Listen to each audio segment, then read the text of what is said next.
Kalau yang diutamakan dipenuhi itu kebutuhan istri dan keluarga dulu atau ke orang tua? Sebetulnya dalam aturan agama Islam dan dalam Al-Quran.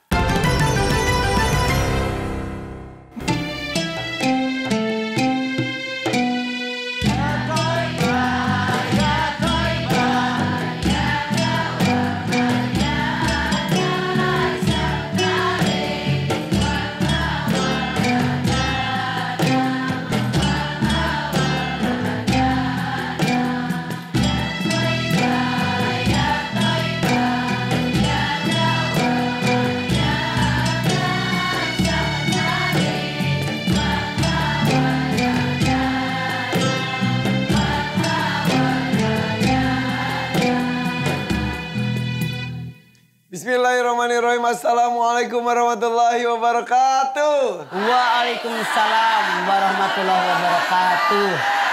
Terima kasih pemirsa MNC TV menanti kami setiap pagi di sini di Siraman Kolbu bersama Mama Dede. Tanya Mama yuk. Ayo. Ibu sehat? Tidur cukup Bu? Tidak. Tidak cukup. Makan cukup tapi.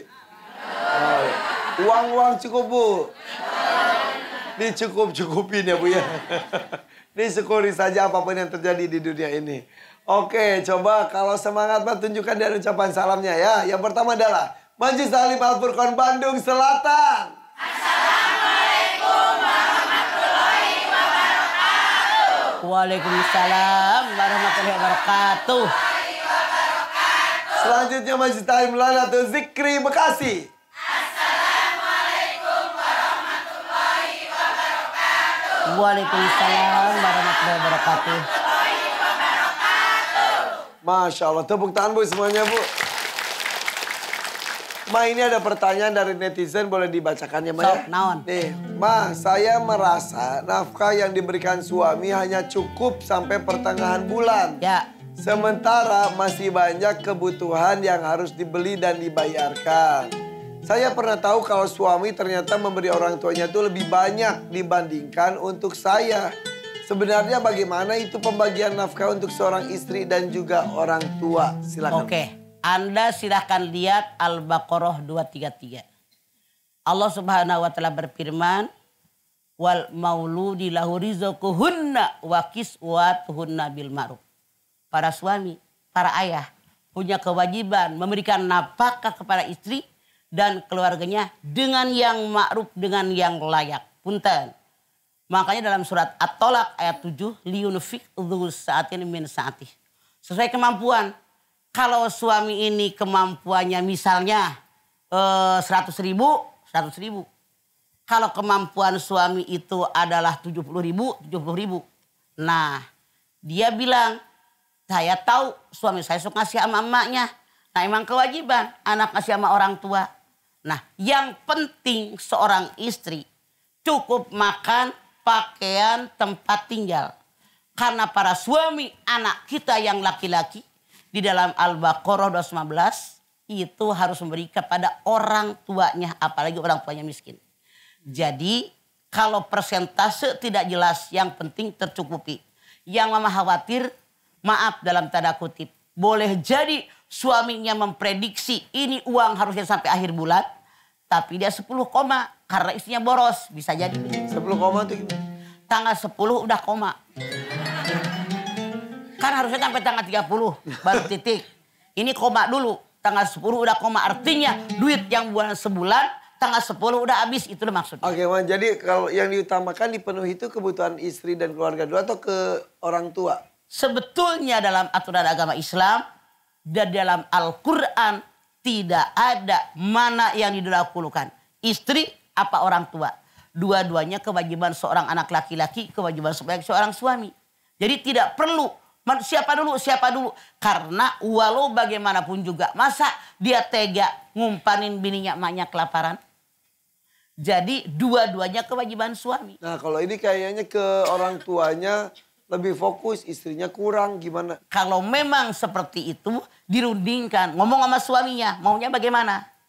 Berapa penghasilan? Suaminya pun wajib tahu kebutuhan di rumah tangga. Misalnya bayar listrik, beli gas berapa sebulan tuh. Misalnya 2 tabung yang 12 kilo. Misalnya beli beras 1 karung berapa. Beli gula 3 kilo berapa. Beli kecap 2 botol berapa. Itu dirinci. Nah kalau sudah dirinci sekian. Gaji suami itu cukup hanya untuk memenuhi keluarganya saja. Ke orang tua jadi nggak ada kumaha. Makanya jadi perempuan pun bekerja. Karena kita punya akal sehat. Dari kecil emak kita disekolahin. Masa begitu nikah nggak nyari duit? Mati akal dong. Itu. Nggak bisa kerja, anaknya banyak. Nggak apa-apa. Kerja di rumah. Bikin uduk, bikin gado-gado. Anak keumpanin, dagang dapat. Nggak bisa masak. Nggak bisa masak, belajar. Artinya kebluk, kahayang. Susah kalau orang begitu mah. Makanya otaknya nggak jalan. Itu yang salah.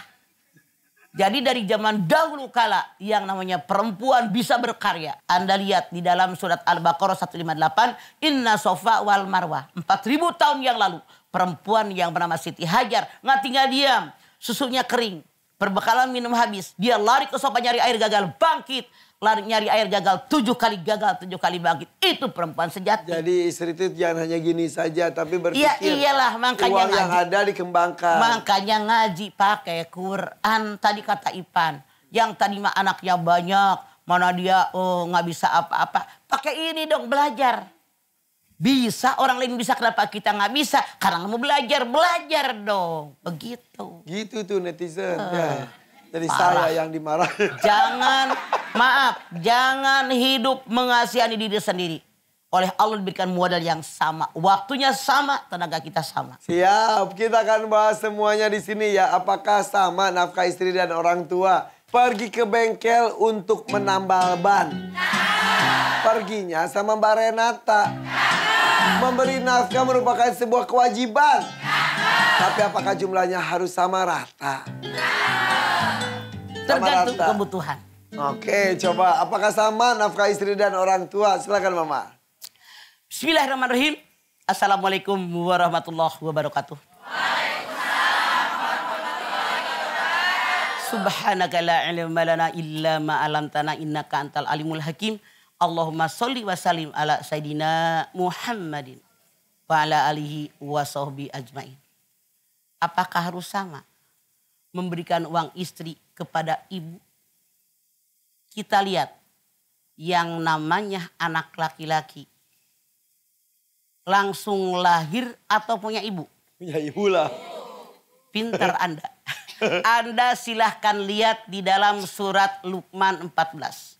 Wa wasainal insana biwalidayhi hamalatu ummuhu wahnan ala wahnin wa fisoluhu fi amaini anis kurli wali walidayka ilayal masir. Aku wasiatkan kepada kalian segenap manusia agar kalian berbakti kepada kedua orang tua kalian, khususnya kepada ibu kalian yang wahnan ala wahnin. Waktu lagi hamil, lemah di atas segala kelemahan. Selesai penderitaan ibu belum? Wa fisoluhu fi amaini. Menyusukan kalian selama 2 tahun, belum melahirkan. Oleh karena itu kata Allah dalam ayat ini, bersyukur kepadaku, bersyukur kepada kedua orang tua kalian. Kalian akan kembali kepadaku. Betapa yang namanya kita sebagai manusia wajib bakti sama orang tua, khususnya ibu kalian. Suatu ketika seorang sahabat bertanya Rasulullah, siapa orang yang harus aku muliakan? Ibumu. Siapa lagi? Ibumu. Siapa lagi? Ibumu. Siapa lagi? Baru ayahmu. Anda bayangkan. Menghormati ibu 3 kali baru ayah. Kenapa? Ada 3 pekerjaan ibu yang ayah nggak bisa. Mengandung, melahirkan, menyusui. Betul?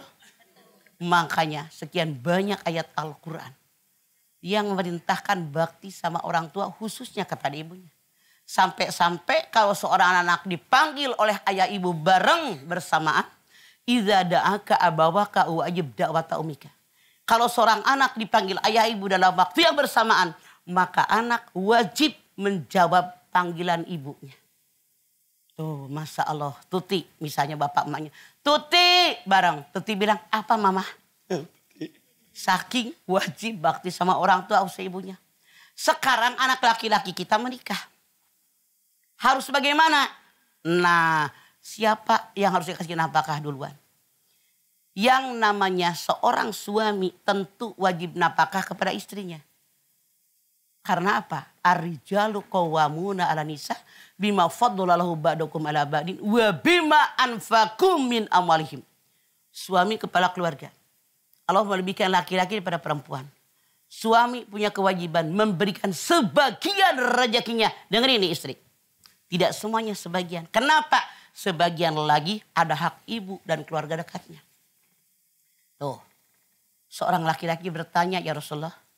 Saya punya uang 1 dinar. Buat siapa dulu? Dirimu. Orang tadi. Saya masih punya 1 dinar yang lain. Buat siapa? Istrimu. Ngomong lagi. Masih ada 1 dinar yang lain buat siapa? Anakmu. Masih ada yang dinar yang lain buat siapa? Orang yang kerja di rumahmu. Masih ada 1 dinar yang lain buat siapa? Orang yang dekat denganmu. Tuh. Yang namanya kita. Sebagai ibu, Masya Allah ngurusin anak kayak apa sih Bu? Rela berkorban segala-galanya demi anak. Makanya anak laki-laki kita. Itu kewajiban kalau dia sudah menikah istrinya makan cukup, pakaian cukup, tempat tinggal cukup. Emaknya kalau kekurangan kewajiban anak laki-laki kita. Kakaknya adiknya yang perempuan atau yang laki-laki kalau kekurangan kewajiban dia nih. Sebelum ketemu istri kakak adik dulu benar nggak? Makanya kewajiban. Tuh. Tidak perlu dipermasalahkan istri apa ibu. Pikir aja. Tanpa ibu laki lu nggak lahir. Bener nggak? Jangan diributin. Berapa persen buat istri. Berapa persen buat suami. Yang penting cukup. Kecuali maaf dalam tanda kutip. Anak kita miskin banget. Misal. Sampai punya duit hanya sedikit. Kalau dibagi 2 nggak cukup. Yang penting istrinya bisa makan. Nggak sampai mati gara-gara kelaparan. Anaknya bisa makan. Nah kasih ke ibunya walaupun sedikit. Masa tega anak laki-laki, anak bininya dikasih makan. Emaknya kelaparan. Saya yakin nggak tega. Makanya tidak perlu dimasalahkan. Yang penting anak, istri dicukupi makan, pakaian dan pendidikan. Emaknya pun dicukupi. Di kita mah kebanyakan ribut. Sebel banget laki gue ngasih duit sama emaknya nggak ngomong-ngomong. Lah iya, kalau jadi bini jangan koret mikir laki gue nggak keluar di belahan batu ada emaknya yang mengandung. Makanya jadi bini tahu diri. Kalau suami dapat duit, nih buat emak. Nih buat mama, nih buat kakak. Begitu. Kenapa banyak suami yang ngasih duit sama emaknya ngumpet-ngumpet? Karena bininya koret, berhitungan. Kalau laki lu ngasih duit sama emaknya ngambek, monyong. Gue yakin tuh laki lu ngasih duit sama emaknya ngumpet-ngumpet. Jadi bini jangan koret mikir. Kalau suami saya sayang sama emaknya, hidup kalian barokah. Begitu. Oke, tapi yang wajib itu ke istri tapi kan? Yang wajib ke istri. Tapi mana tega emak lu kelaparan. Tapi ibu-ibu itu suka nggak minta. Kata Irfan, ibu-ibu nggak minta. Lu mikir jadi anak kita nggak minta, takut nyusahin. Lu banyak nyusahin kita. Lagi lu anak-anak mikir nggak perlu diminta. Nih begitu sama orang tua. Pakai amat diminta.